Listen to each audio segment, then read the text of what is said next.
CBD. We're going to talk to my friend Scott. He's pretty knowledgeable on the subject.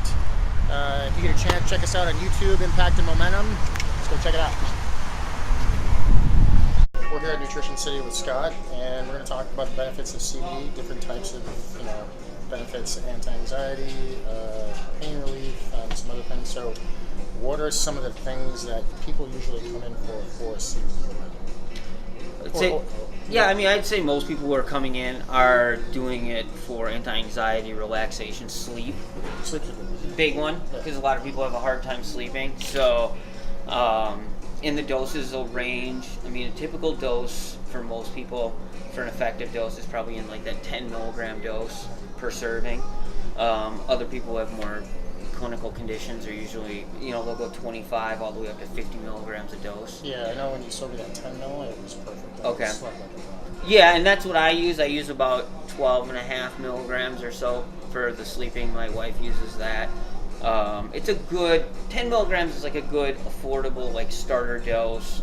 I mean, you can get a month's supply of that for around $20. Yeah. Talk about the pain reduction benefits of it. Well, the science is more in the anti-inflammatory side, which can then help with the pain. A lot of people have been using marijuana forever for that. But, with the THC, I mean, this is just the CBD, just the therapeutic side of it. Sure, yeah.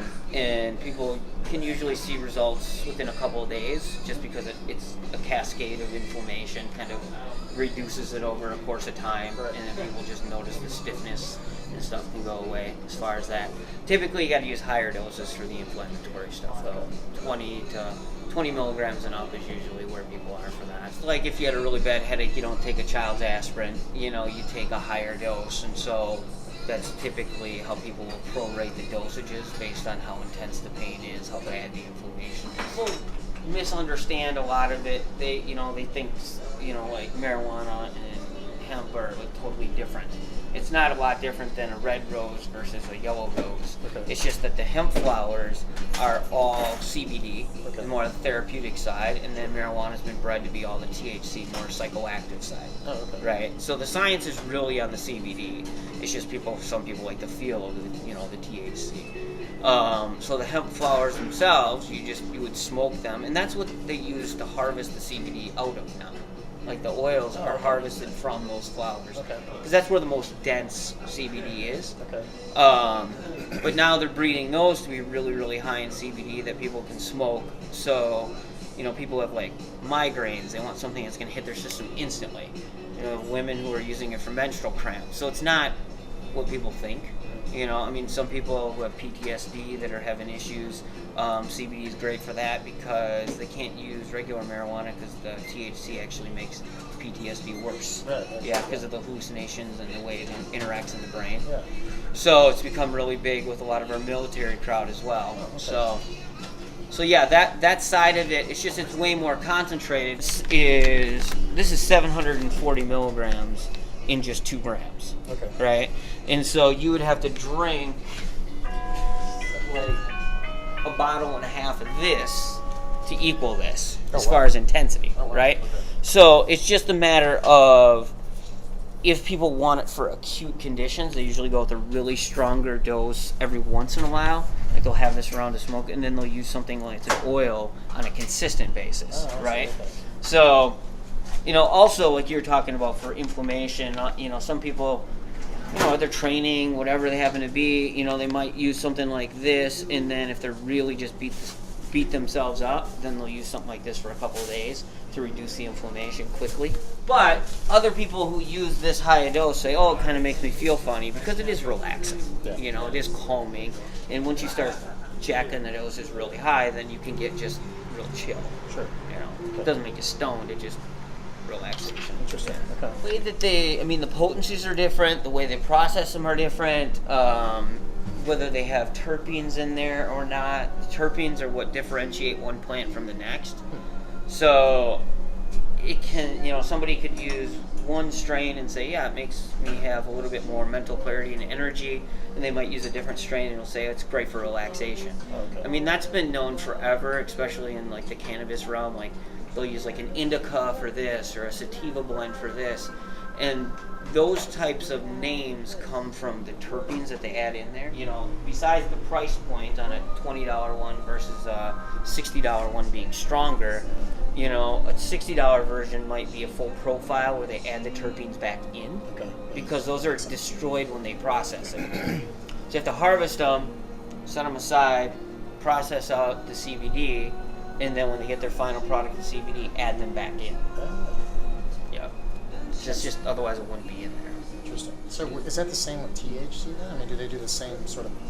Well, or is it a totally different process? No, it's the same process if you're looking at them like from a state standpoint, how they make like medical grade marijuana oil, right? They prescribe it and stuff like that, right? If you're in part of the medical marijuana program, it'd be the same thing. But a lot of the medical marijuana, they don't add the terpenes back in. It's just the straight THC, or the ratios of CBD to THC can vary depending on what plant base plant they use. And so it's all over the place. That's why a lot of people in the 60s or 70s or 80s or even 90s would say they'd smoke some weed and they say, oh yeah, I kind of like the feel of it, and then they'll smoke it today and they'll be like, oh my god, it makes me just feel miserable. And that's because it's because they bred it. They bred all the CBD out because all they wanted was super high THC. They just wanted to get so stoned that they couldn't function, right? And so because they did that, they kind of took what nature had originally balanced out of it. If you went back to say 1950 and put some hemp next to some marijuana, I would argue that their profiles would be very similar, almost identical. But then they started hybridizing them, breeding them, and they just went two opposite directions. Just how they kind of decided to do it. So a lot of people buy the flowers that are just CBD and will combine it with whatever else they might be, using in order to create that balance that would have occurred 20, 30, 40 years ago. That's really interesting. There's a difference in how they process it that'll determine whether it's a full spectrum plant or whether they add the terpenes back in, like I was saying, or whether they combine it with different carriers. Some use olive oil, some use hemp oil, some use MCT oil.